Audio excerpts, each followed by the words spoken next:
Hello students, welcome back to your science class. So students, in the previous class, in this we were talking about some of the questions from the different sample paper, and till now we had discussed up to question number 18, and now we will going to start to understand the question from question number 19. Now let us see here. Question is that which of the following is correct for the given figure? So basically, the following things which is given here. See, if you see the diagram here, the diagram is actually divided into A, B, and C. And when you look at it, the part which is labeled B is the intergranal thylakoid. Okay. Because it is what it is actually connecting the granum from one to that of the other. That's why it is what it is the it is what it is the actually stack of the grana, and that we call as a thylakoid. Okay, so the part B so question is that is the part B is a intergranal thylakoid. Second one, the part label C is granum. Then third one, the part which is labeled A is the site for dark reaction. And fourth one, the parts labeled A, B and C all possess photosynthetic pigment such as chlorophyll. So if you see here, C is a granum. No, that is the wrong one. Intergranal thylakoid, and part A is the site for the dark reaction, stroma. And here the C one is that all of them possess the photosynthetic pigment, that is chlorophyll. No, so according to that, A will be the correct, where that is what a stack of a granum is actually called as the thylakoid. Okay, so part B it is the intergranal thylakoid. Now see here, the next question is that Anu kept a plant into a beaker of red colored water and she left it in the garden for 3 days. The stem was cut and its cross section was observed as shown in the figure B. Which labeled part in the figure B which turns red? Okay. Now see here, Anu, she kept water and into the beaker of the red color, and she left it for the in the garden for 3 days, and then when she observed the cross section she found out that is that there is a part which is actually labeled red. So out of the given, which one, x, y, w, x, y, z, out of the 4 which is labeled in that of the B turns red in color? So basically you know that the water will be carried through the conducting tissue, and in that of the conducting tissue you can see that X and Y both are the conducting tissue.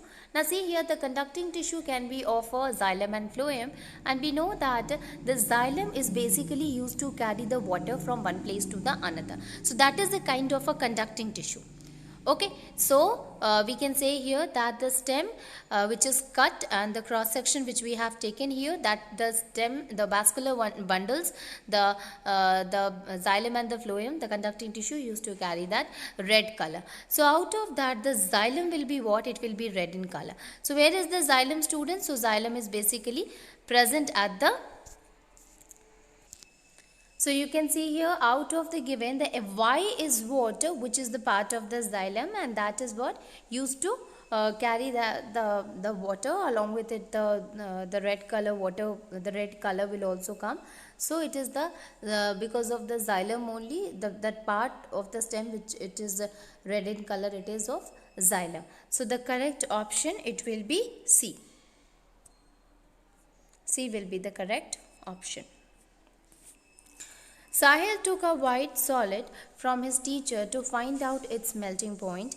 During the experiment, he found that the melting point was 160 degrees Celsius, but the teacher told him that actually melting point of the solid is what?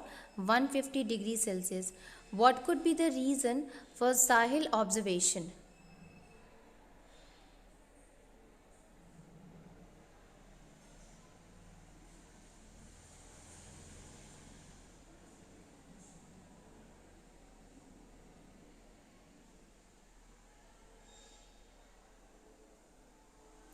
So Sahil took a white solid from his teacher to find out its melting point, and during the experiment, he found out the melting point was 160 degrees Celsius.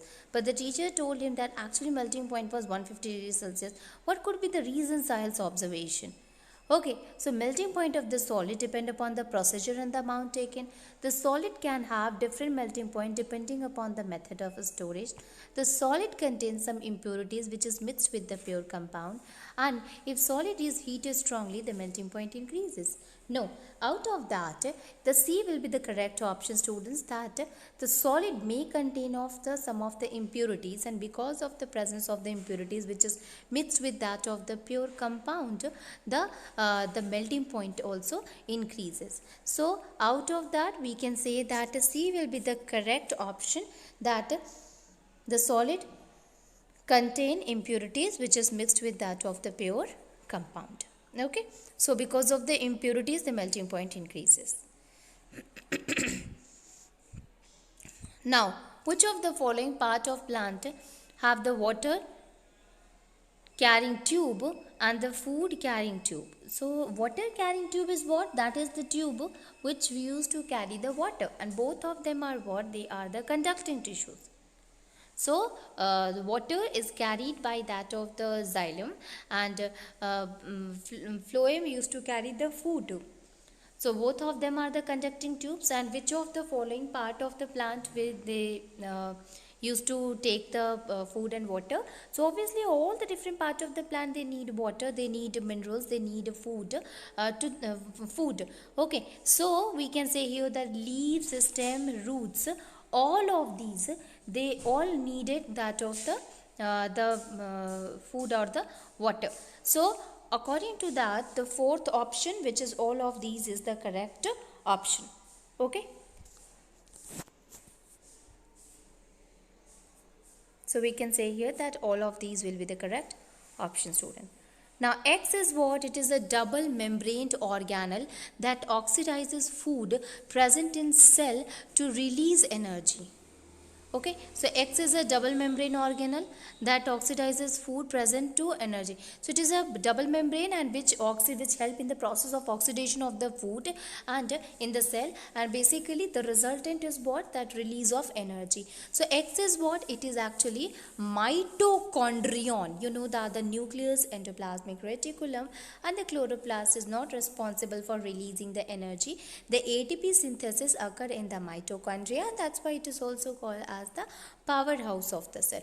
So the double membrane structure organelle that oxidizes the food which is present in cell to release energy, that is mitochondrion. So the answer, it will be mitochondrion. Okay, it will be mitochondrion. Now see here, the question is, that is, which of the following graph shows the graph between velocity and mass when the linear momentum is constant? So when the linear momentum is constant, then it used to the momentum, they keeps on decreasing. Okay, so constant, so keeps on decreasing. So we can say here that the kind of a graph, it will be, so it was earlier, it was more, then it decreases, so it will be C. Option C will be the correct option.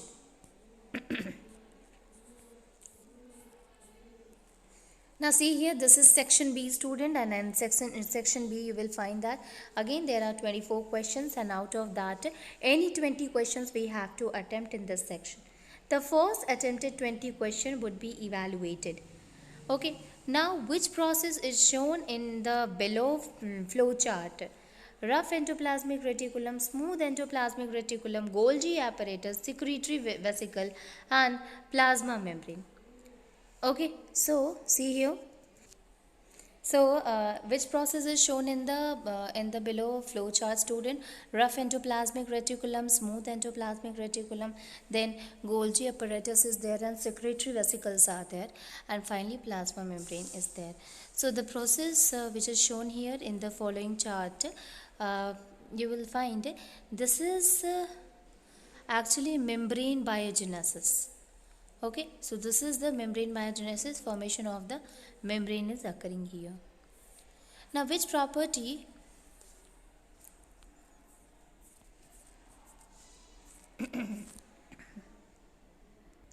Question is that which property in this activity given below is illustrating? Piles of carom coin, and you see here that when he used the striker, actually striker strike that pile of carom coins and only one of the coin will get displaced. What is this property called as? Property of motion, property of inertia, property of displacement, or property of velocity?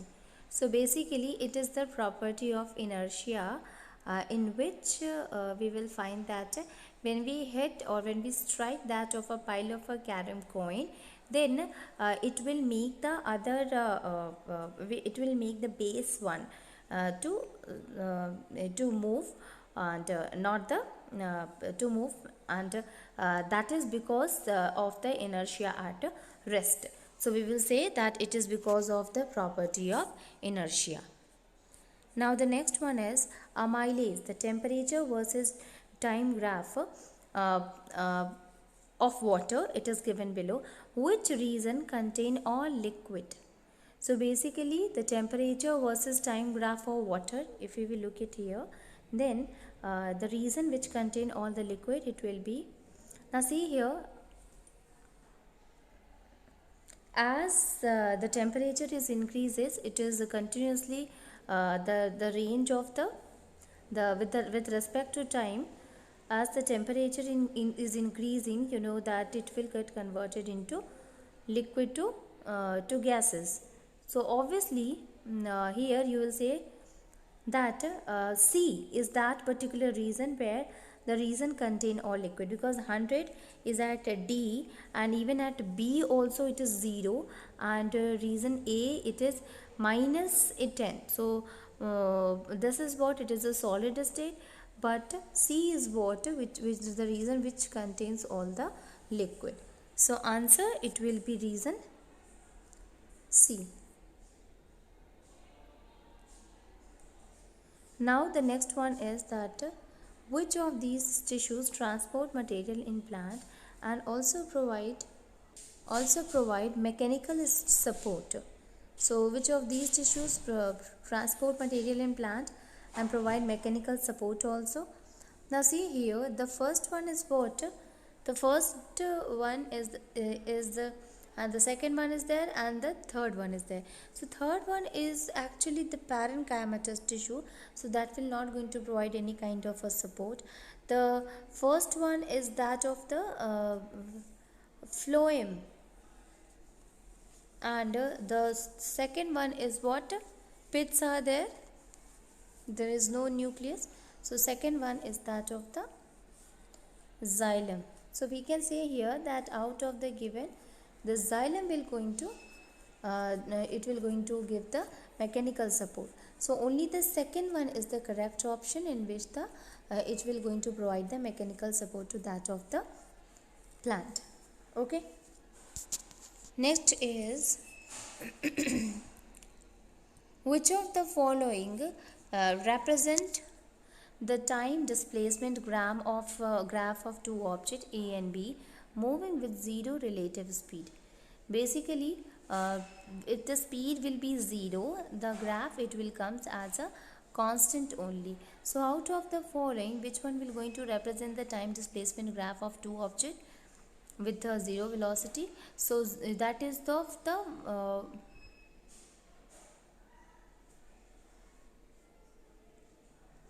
so here in the first one you can see that it is moving with the constant velocity. In the second one you will see that it is increasing, both of them are increasing with respect to the displacement, and in the third one there is a variation in the speed. Okay, so which of the two object moving with a zero relative speed, you will find that it will be A1 will be the correct answer. Now study the different given graph and carefully answer the following questions. So graph is already given here. Now the graph is, so the graph is given here. We have to give answer according to the graph which is given here. Now what is represented by the straight line which is QR and ST in the graph. Now you see here QR and S and T is temperature remain constant, remain same during the stage of a state. Repres- represent latent heat of fusion, while ST represent latent heat of vaporization. Then at QR, matter exists in both liquid and solid state, while at ST, matter exists in both liquid and gaseous state. And all of these, yes, all of these will be the correct option, that the temperature remains same during the change of state. Then you know that it is because of the latent heat of fusion. And the so here it will represent the latent heat of a fusion, and yes, here it is also explaining that the matter can exist both in a liquid and solid state or in the liquid and gaseous state. So we can say that all of these will be the correct option. Now question number 31 to 35 consists of two statements. The first one, colloidal solution are stable and the colloidal particles do not settle down. Then Brownian movement counter the force of gravity acting on colloidal particle. So colloidal solution are stable and the colloidal particle do not settle down. So we know that they are basically stable, they do not settle down, and the non-settling of the particles of the colloids occur because they are what? Mm, they are actually showing the Brownian movement. Now the Brownian movement counter the force of a gravity acting on the colloidal solution.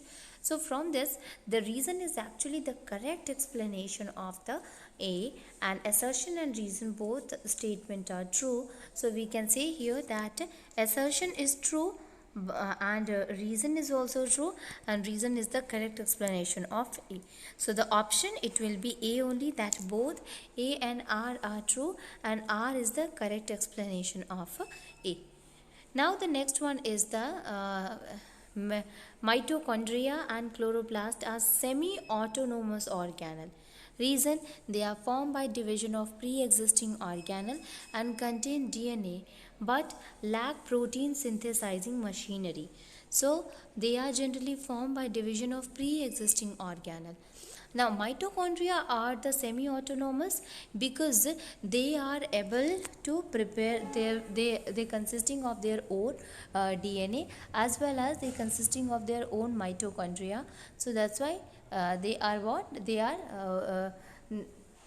actually able to synthesize themselves. Then most of the plant tissues are dead. Reason, due to sedentary existence of plant, dead cells provide mechanical strength more easily than live one and need less maintenance. So most of the plant tissues are dead, and the dead cells, it used to provide mechanical strength, and it also need, yes, this is actually the correct one, but not the correct explanation of A. So we can say here that assertion and reason both are true, but R is not a correct explanation of A here.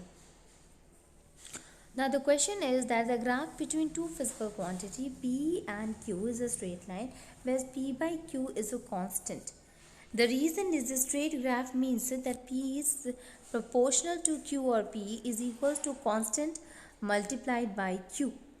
So here you will find that the option A will be the correct, that both assertion and reason are true, and reason is the correct explanation of A. Now while walking on ice, one should take small step to avoid slipping, and this is because smaller step ensures smaller friction. So yes, to avoid the friction as well as the force, smaller friction is there, students, as well as walking on the ice actually reduces the friction a lot, and due to which this happens.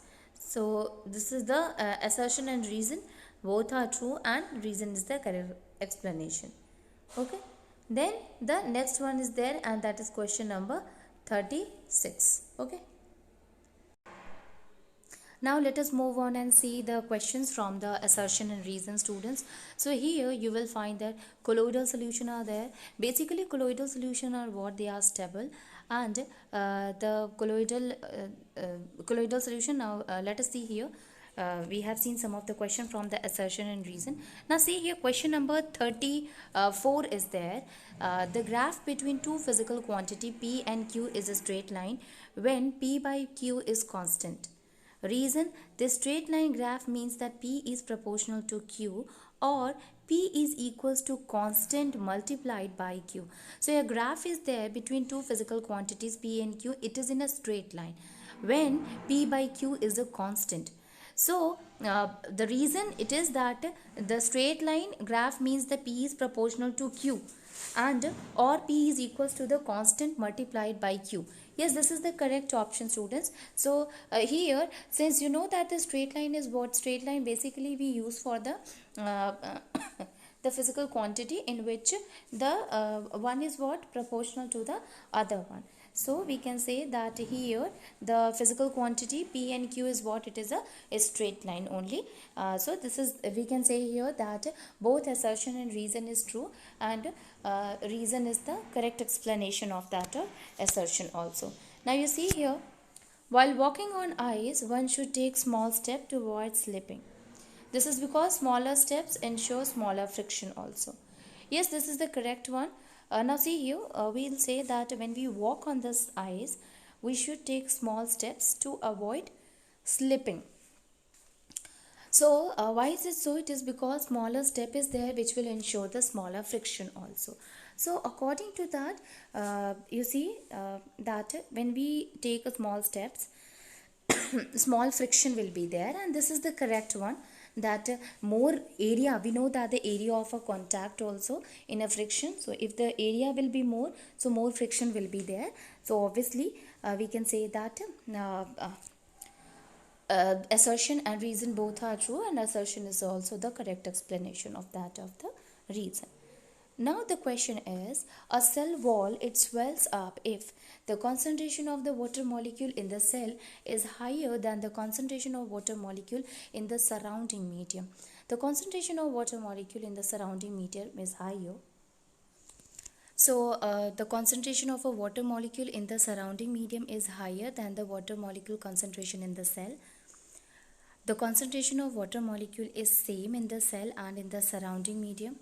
Concentration of water molecule doesn't matter. So a cell will swell up if the concentration of water molecule in the cell is higher than the concentration of a water molecule in the surrounding medium. See, when the cell will going to swell up, students, when the outer one is having the higher concentration of water than the inner one. Okay, it means the surrounding medium must have a high concentration of water molecule. So according to that, if the outer or the surrounding medium is having the higher concentration of the water, so the water will start moving from the surrounding to inside to that of the cell. So obviously if the higher concentration of water will be there in the surrounding medium, then the concentration of the then the cell will swell up. Okay, so according to that, student, we can say here that the second one is the correct one. It means the concentration of water molecule in the surrounding medium is higher than the water molecule concentration in the cell. Okay, so here B will be the correct option. Now let us see the next one. Two substances are there, A and B, were made to react a third substance A to B. According to the following, that is 2A plus B, this will gives A to B. Which of the following statement concerning this reaction are incorrect? Now the product A to B shows the properties of A and B. The product will always have a fixed composition. The product so formed cannot be classified as compound. The product so formed is an element. So see here, the product A to B is there. It shows the here we have to find there are two substances which is made to react, and then A to B is formed. So out of that, which one is the incorrect one? Now see here, the product A to B shows the property of a substance A and B. This is an incorrect one. The product will always have a fixed composition. That is the correct one. The product so formed cannot be classified as a compound. This is also an incorrect one. The product so formed is an element. That is also an incorrect one. So according to that, first, third and fourth, C is the correct option. Okay, So this is that in which the all the three will be the incorrect statement.